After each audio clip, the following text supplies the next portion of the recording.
How to get $50 Macy's running promo code. Let's get started. Launch your preferred browser. Here we go. At the top, you'll see the search box. Over there, type in Macy's running promo code and search for it. Different website links will appear. Using any of these websites, you can easily get working promo code for Macy's running. So go ahead and open any of these. For instance, I'm going to open this one, Groupon.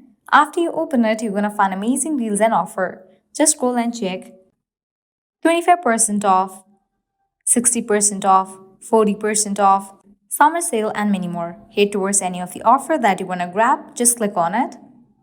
For some offers, you won't need any code.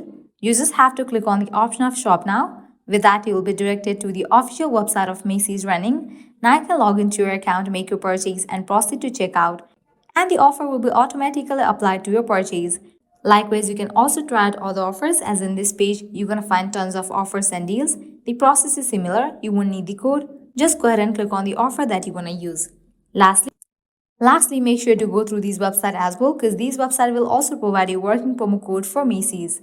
Well, this way you can easily get $50 Macy's running promo code. At the end, if you guys find this video helpful, don't forget to like, share, and subscribe to our channel. Thank you.